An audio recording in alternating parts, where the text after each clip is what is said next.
Hey, hi, everybody. Dan John here from danjohnuniversity.com. This is episode 104, and welcome aboard. A couple things before I begin. First,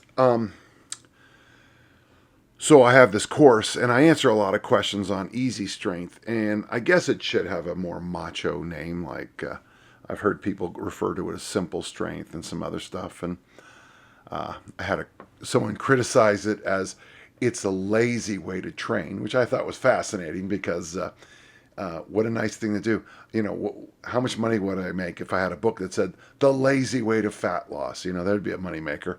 Well, listen, the Easy Strength course is up at Dan John University. We have the goals course, the programming course, and then the specific Easy Strength course. One small thing I think you should know, the course costs $100. But if you're a member, it's only $50. And to become a member, it's $29. So, wink, wink, if you become a member, it's half off.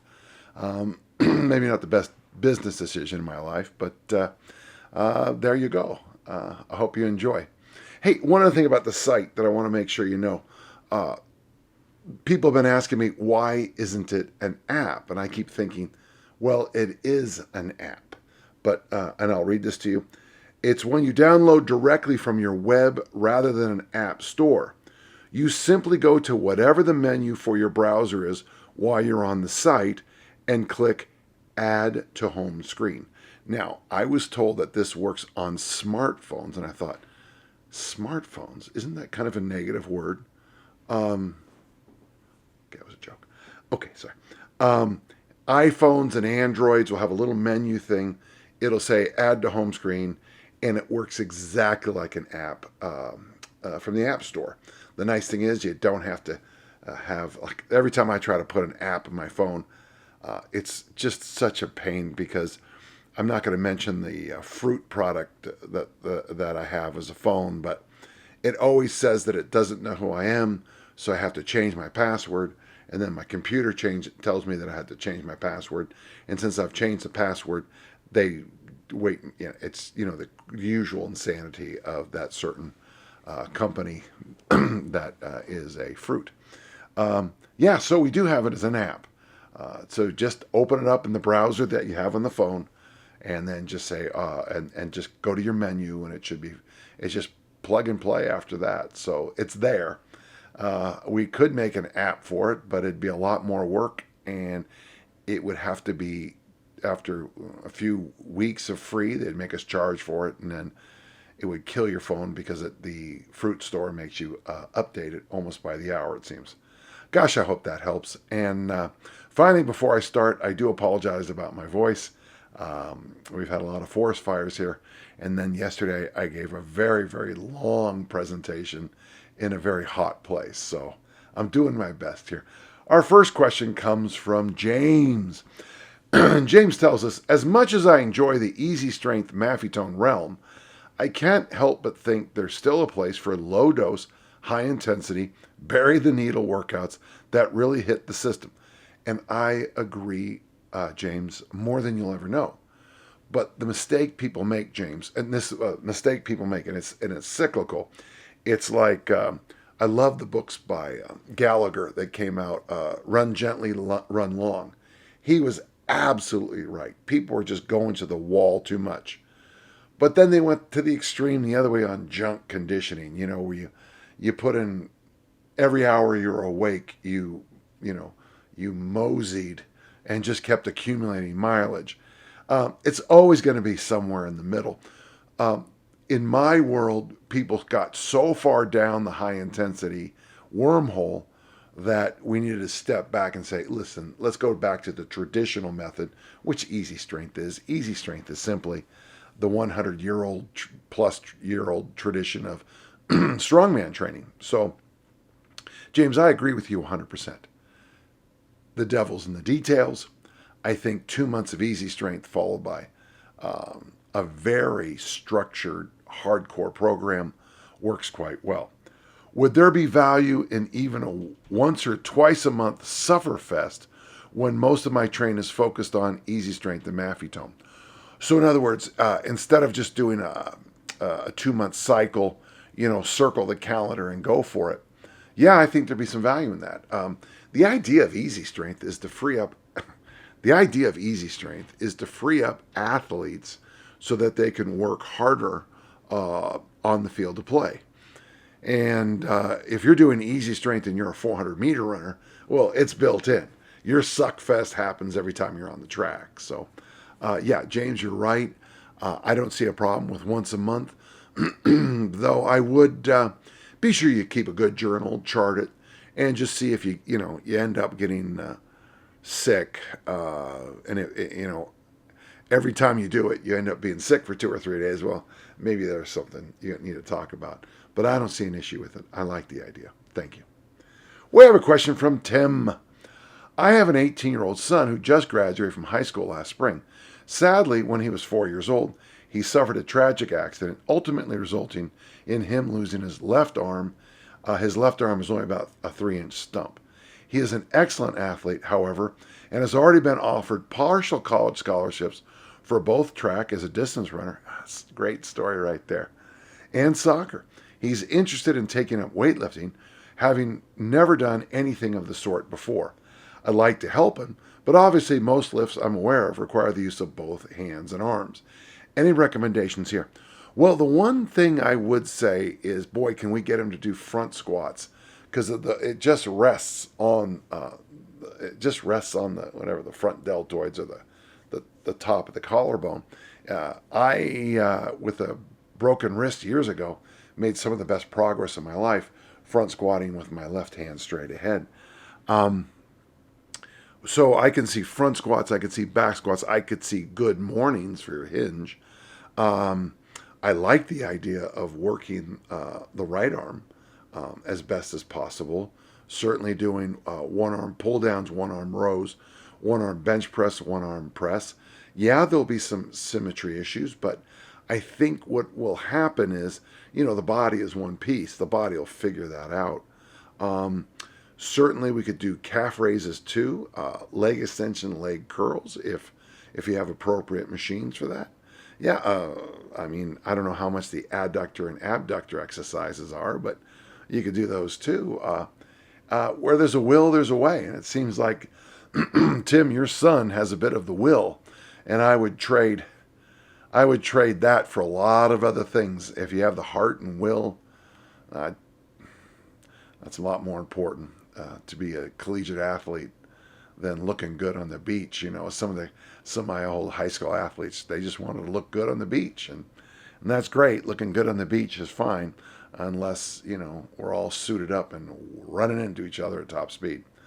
Tim, I'm inspired. Ping me a email and let me know what you think, and maybe we can have a kind of an intelligent conversation, just you and I, on where to go from here. Thank you, and this is a great story. Thank you, Tim. Oli, I hope it's my friend Oli from Odense, Denmark, but if it's not, I'll still answer the question. Can you elaborate further on how you define the concept of action and reaction? Well, I can't. That comes from Isaac Newton. But if you have been watching the Olympics, one of the things you'll pick up especially in track and field, is that, and basketball and handball and, boy, a lot of other sports, is when that person drives that foot into the ground. You stomp the ground, and then your body, action, boom, reaction, boom. If you watch a missile take off, that's what I'm trying to get across to my athletes. I want my athletes to, hit the ground as hard as they can, and of course then go vertical from there. That's one of my knocks on some of these shoes that basketball players are wearing now. Great, they have all these comfort things, but all that sponge in there is eating up your ability to go vertical. And if the game comes down to a few centimeters or a few inches, and you lose, I hate to be blaming your shoes. Oli, that's about it. I think it's Isaac's second law, action, reaction, and it basically just is what the sports I coach are all about. I hope that helped. We have a question from Jeff. Hello, Jeff. Is there any benefit, if there is any, of cryo chamber therapy worth the cost at 30 to 40 bucks per session? I did cryotherapy for a year here in Salt Lake at Salt Lake Cryo. I found it very helpful for my recovery from a total hip replacement. And again, for the millionth time, it's not from my squatting. I was born with a condition called pistol grip hips. And the day I was born meant I was going to get double hip replacements. And thankfully, I live in a time where that was available. Um, does it burn fat like some people say? Geez, I don't know. We know that the research on saunas and cryo are about the same, how it impacts fat. The only difference is the sauna is a little bit easier to hang out for an hour. The thing I found most helpful, and now this might be a very personal thing, but I did learn this from my work with the military, is I have a fairly good history of concussions. Wait, what was I talking about? Um, and I found cryotherapy, but it has to be the ones where your head is in there too, not the ones that come up to here, but it has to be your head. Really kind of helped me with the dark night of the soul. So, yeah, I mean, if you're going to spend 30 to 40 bucks, I mean, if you're going cheap, I think the best thing you can do to buy recovery is pedicure. That's where they go in and they trim your toenails and uh, cut all the dead skin off your feet. But here locally, they do about a 15, 20-minute foot, ankle, and calf massage. And I think the price is 25 bucks or something like that. I don't think you can do better for 25 bucks than that. Um, Personally, if you had a friend, I mean, I still think, you know, mixing, like in my house, we do the hot sauna with the ice shower. That to me, the contrast is still the best. But, you have to look at your own pocketbook. You might be able to find a monthly pass or a yearly pass for much, much cheaper than that. But then you have to make the commitment to going. All recovery tools work until you find out online that they don't, and then they don't work anymore. I'm not going to mention which ones I've read recently that don't work. But sometimes it just, like my good friend Tim Anderson says, it just feels good to feel good. So whatever makes you feel good, do it. I still think money spent on floss sticks is better than a lot of the nonsense you spend money on. But, you know, your mileage may vary, as we used to say online. And thank you. That's a good question. Lyle asks, what kind of cross training would you recommend for a 100-mile trail race? Probably as you're preparing for something like that, or a mountain climb or anything like that. I would love to see you do like little things that are going to help build up your ability uh, to handle moving your body moving in space. So that's what I would say. Like that's why I like the suitcase carry for mountain climbers. That's why I like the bear hug carry family for mountain climbers, because it's making your anaconda strength kick in, and if you have time to build that up. But I don't think you're going to see a lot of the winners in your 100-mile race, Lyle, with massive biceps and huge pecs. But I do think loaded carries would have value. I also think that rucking or heavy hands, rucking is where you wear a weighted backpack, heavy hands are when you put weight in your hands and you walk. I think those would be good, not necessarily to increase your cardio, because you'll get that from ideally your training when the running, but just to give the other systems time. Your arms and your traps and your fingers are going to be drinking a lot of oxygen on that 100-mile run, and you got to have them in kind of shape too. I know that sounds weird, but I know it's all in your legs. I know that. But if your area between your neck and your knees, your column or your core, are in good shape, and your arms and shoulders are in good shape, I think it will bless you with a much more successful finish to this race. Certainly, just kind of spitballing here, Lyle, but I think a long, gentle swim or even just hanging around in a pool is probably not a bad idea. When I was at Utah State, a lot of our runners would meet up. We would meet up at the pool at Utah State and just kind of play around the pool. I think it was It might have been Tuesday nights. We just hung out. It was the open swim, and we just hung out and kind of, I mean, we were idiots. But the nice thing was the water was cold. We were not bearing weight. You know, you'd see them do little sprints. I'd practice my turns, and then we throw balls at each other's heads, you know. But getting the weight off the body, you know, moving around a little bit. I think there might be value in a focused flexibility class. I'm putting something together for everybody in a video on that. And yeah, those are pretty simple things. Look up Original Strength by Tim Anderson and make sure you do work some gentle mobility work in there too. Good question. Thank you. We have a question from Logan. Logan, that's where I went to school, Logan, Utah. I recently got together with a strongman team and they urged me to compete. It's nice to have friends, isn't it? This will be my first meet in the novice class, but I'm running into two problems. That's interesting, Logan. You're running into a lot more problems than you know, but it's fun that you think it's just two today. Number one, the meet is about a month away, and that's a problem. We do event days as a team on Sundays. I have a garage gym with barbells and strongman implements alike.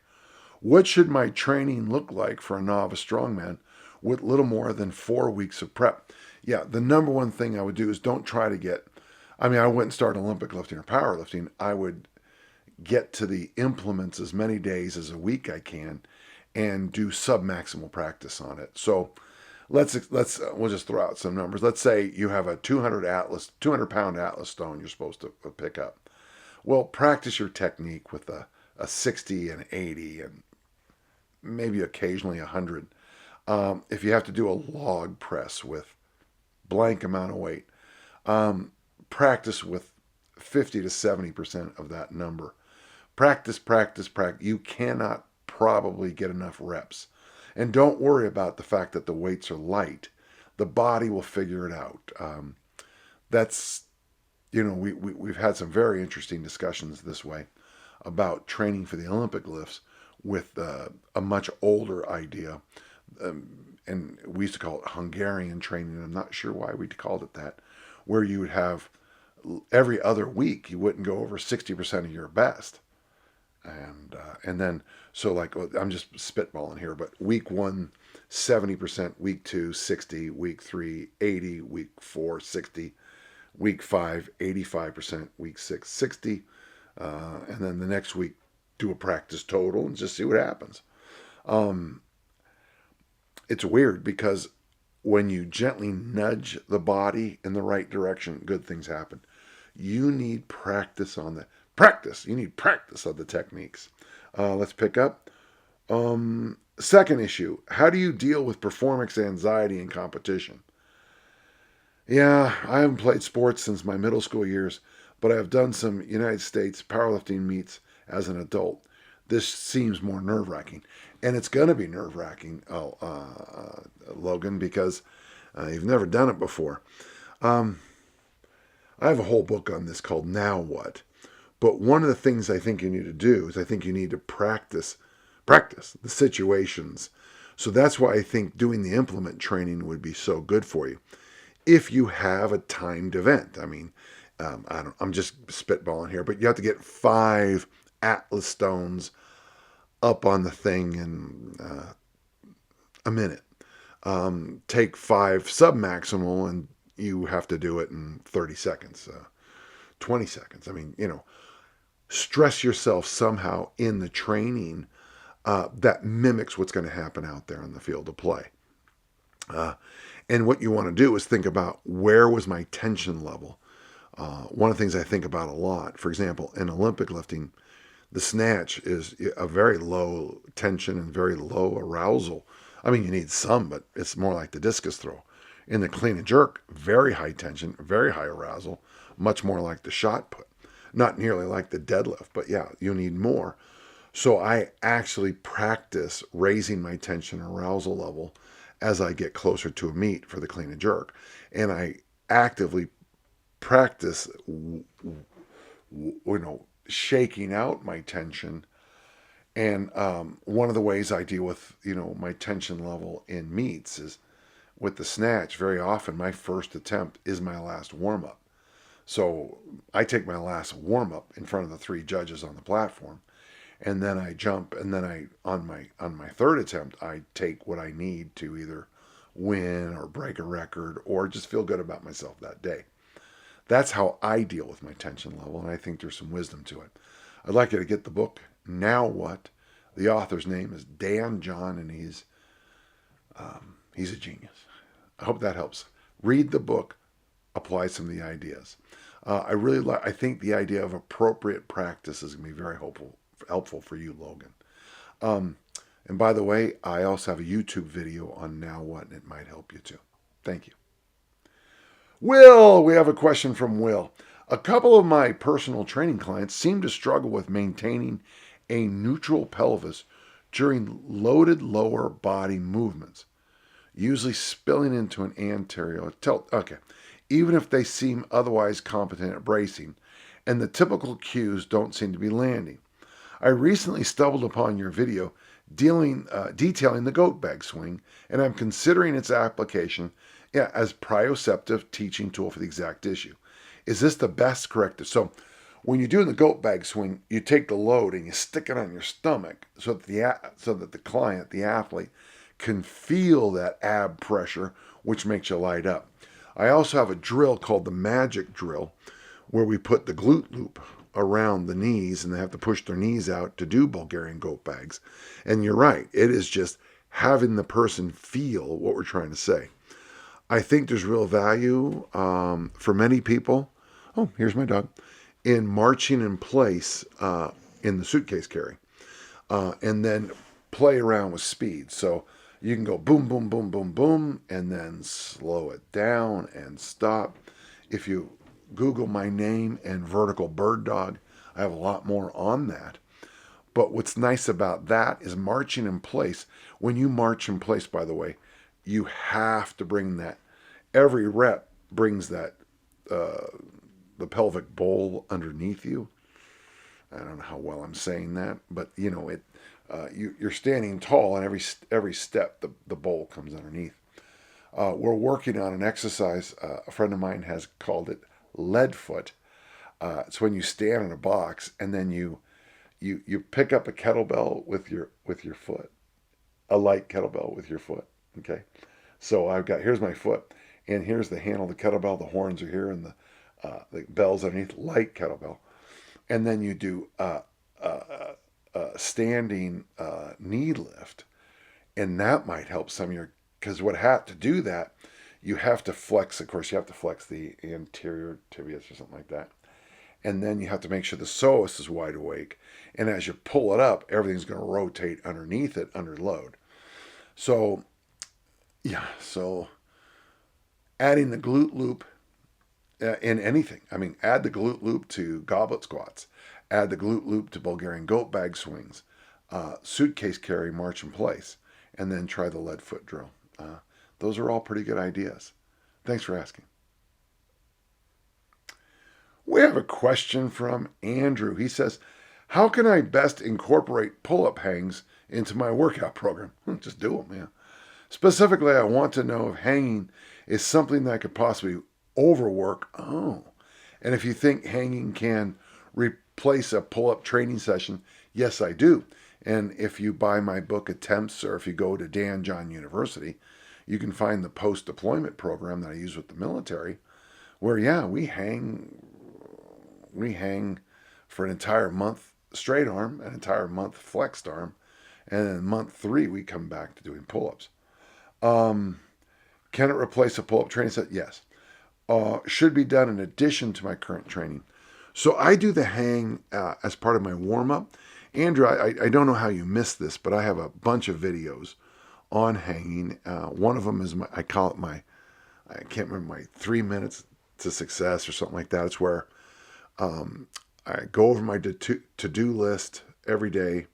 I do a 1-minute meditation, and then I hang for 30 seconds, and then I goblet squat sit in the bottom for 30 seconds. And that's 3 minutes. And if I do those 3 minutes, I have very successful days. But yeah, I hang in my warm-ups. We also hang in several of our 30-30 for 30 workouts. Yeah, I just say sprinkle them in. I like them in the warm-up just a simple 30-second hang. And I call it poor man's chiropractor because, I get these great noises come out of my traps, shoulders, neck, mid back, and then just tossing them in. And you could put it in like cinnamon to oatmeal, just kind of sprinkle it in. You don't have to make it too fancy. That's what I do. And thank you, Andrew.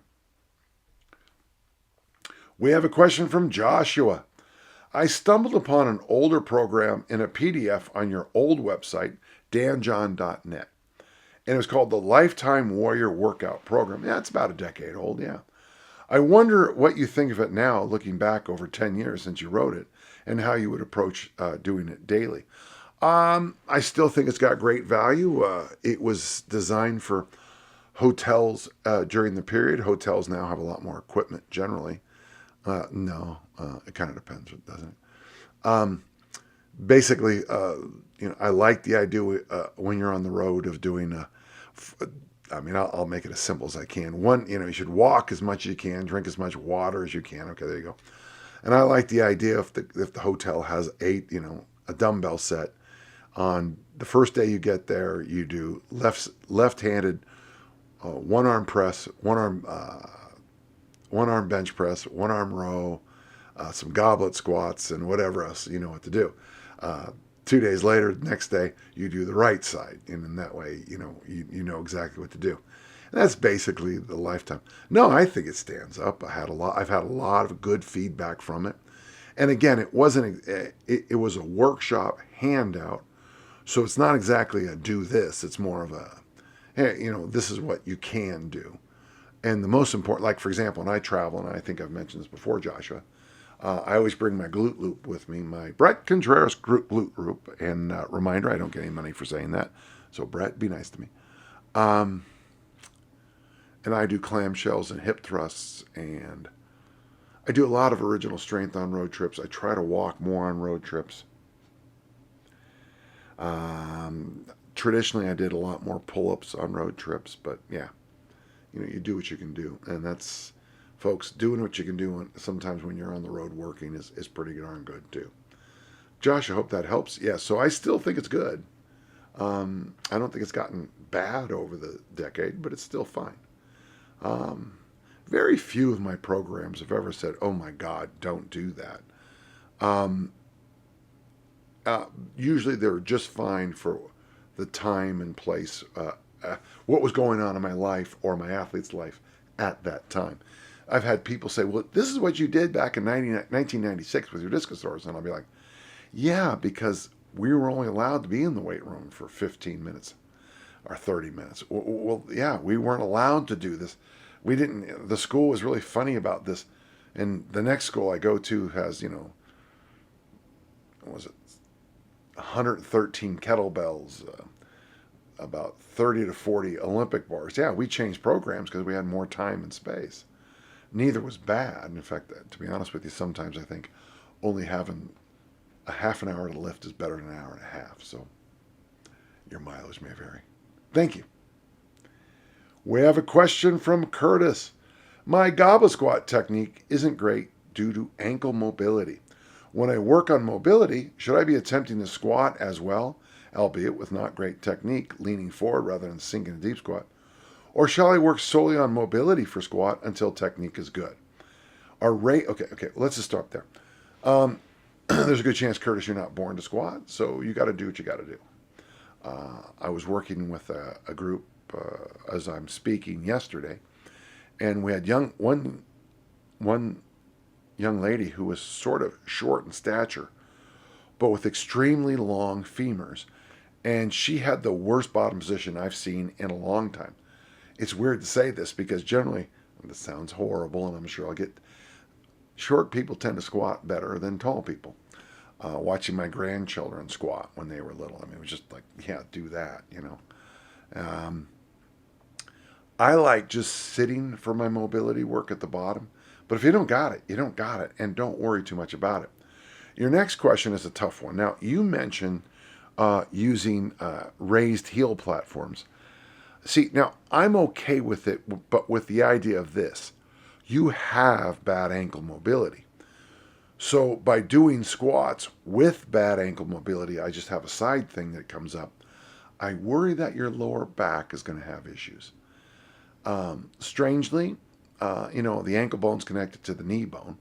Um, Poor ankle mobility is going to be shot up that system, and I worry about lower back issues from here.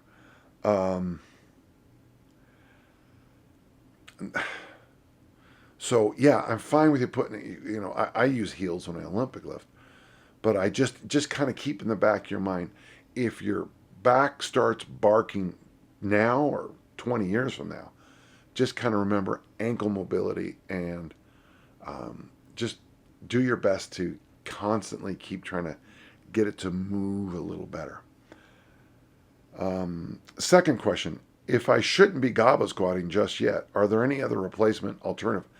Yeah, go to my YouTube account and look up 6-point rocks, or read up anything from Tim Anderson's Original Strength. I'm a huge fan of 6-point rocks. I like my toes in the to be in the toe breaking position. If I go shoelaces down, I don't think it works my ankle flexibility as well as it should. But 6-point rocks, they changed my life after my total hip replacements. And again, condition from birth. It wasn't my training. So shut up, people on the internet. 6-point rocks, 6-point rocks, 6-point rocks. And the other thing is what I either call doorknob squats or assisted squats. Hang on to something with both hands and then and put a lot of load onto those hands and just glide yourself down, up and down in the squat. That seems to do miracles for some people. And finally, do you have any recommendations for balance improvement exercises, please? Yeah, balance is very specific. I see great value in practicing stand on one foot. I would take a leaf out of what Clarence Bass talks about. And when you're flossing your teeth or brushing your teeth or doing the dishes, just floss your teeth standing on a foot. Try to brush your teeth standing on one foot. I think it really, I think doing something like that. And by the way, make sure you switch hands when you're brushing your teeth.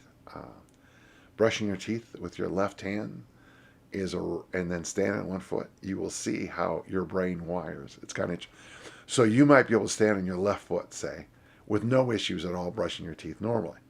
If you switch hands, you'll find your balance goes out the window. And if you close your eyes, even more so. Closing your eyes and standing one foot by itself is a great balance practice. Thank you, Kurt. A lot of questions there. Oh boy, I've been worried about this one. Marcus asks, as a Swede, here we go, folks. I am, of course, very happy regarding the results of the discus in the Olympics. On the men's side, Sweden went 1-2, and I guess we're going to have to hear about this forever now, huh? However, as a lay person, it's a bit challenging to understand the difference in the throwing events. Can you elaborate a bit on how the training for and physical requirements differ in the throwing events? Yeah, they all kind of need a gift from God, but the most democratic of the 4 throwing events, I would say, is the hammer throw. You can be shorter, you can be taller. The Japanese in '64 had an Olympian, I think it was like 5'5" in the hammer throw, and you can be much, much taller too. In the javelin, you need the gift of God, and we'll talk more about that in just a second.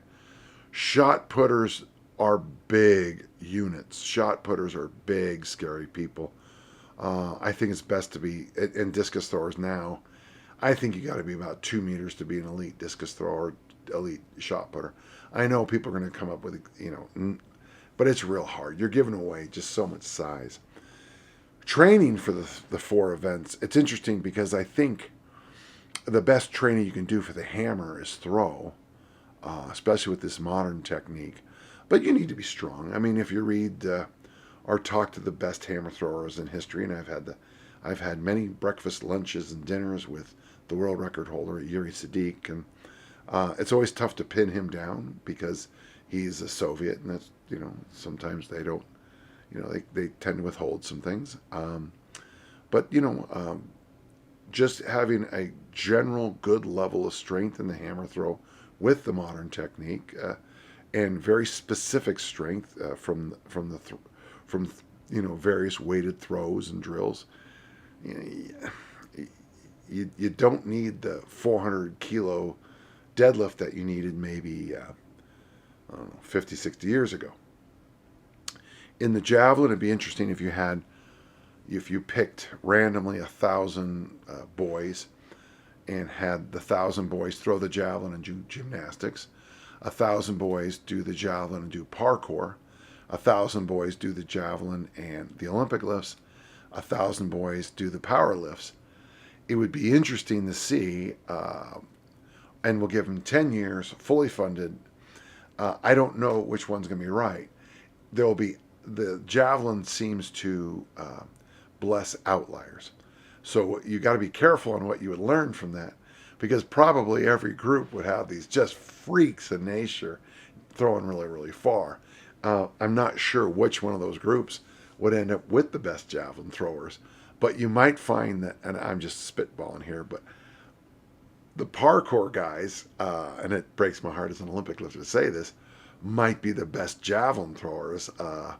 They might have the 100 best, when you do the stats out. They might not have the single best 1, 2, or 3 javelin throwers, but they might have the best 100. You know what I mean? We know in the shot and the discus and even the hammer that combining the power lifts and the Olympic lifts have been the standard. I mean, since the 1960s, and they'll continue to be the standard for a long, long time. Snatch, clean, squat, deadlift variations, press variations. That's the core.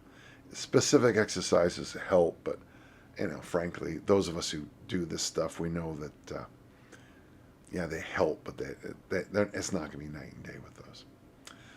You continue on. Could you elaborate a bit on how the training for and physical requirements? I did that. Differ in the throwing events. The biggest difference would be in the javelin. I think you need this.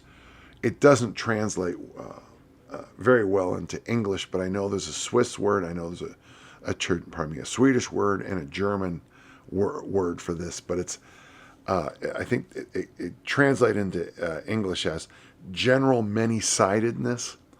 A lot of qualities are important for the javelin, especially. Just you need to be in a special. I mean, your whole body has to be in really good condition. You got to be ripped. You got to have. Your hip flexors have to be strong and mobile. I mean, just pick a muscle, and yes, those have to be mobile and strong with endurance. Okay. With the shot, you could probably get away. You probably could have an international level shot putter who competed as a powerlifter. My friend from my youth, Greg Taffarels, was a international level shot putter and powerlifter. There's some other stories there too, of course. But Greg, Greg really thought that the power lifts helped. I know that a lot of throwers fell in love with West Side back maybe 20 years ago. And there's certainly value in the chains and the bands, but I still think you need the snatch and clean. And, personally, I think throwers throw. And in this perfect world of throwing, we're trying to piece together for you, the best and the brightest would be those who have the most opportunities to throw over time. And it'd be really nice to be the sixth son, if you're male, and having your father and your grandfather being javelin throwers, all your cousins being javelin throwers. I think that really helps, or hammer throwers, whatever, discus throwers, whatever. It really helps to be around the throws a long time. When your uncle gives you a little hint about, coming out of the back, that makes as much difference as all the great coaching that someone like me can provide. Marcus, good question, and thank you for asking. And honestly, congratulations to Sweden for a 1-2 in the discus. That was actually kind of a remarkable men's event, and We'll talk soon. Wow, there you go, folks. That's podcast number 104. Now, listen, reminder, if you want to ask a question, email them to podcast@danjohnuniversity.com. Speaking of, don't forget, we got a lot going on at danjohnuniversity.com. The Easy Strength course is very good. I'm very proud of it. But a lot of you probably just need the goals course. And of course, if you're a member, you get it half off. So I hate selling, but let's be honest, it's a pretty good deal. And I'm very proud to be part of the site, danjohnuniversity.com. Until next week, ladies and gentlemen, have a great week and keep on lifting and learning, okay?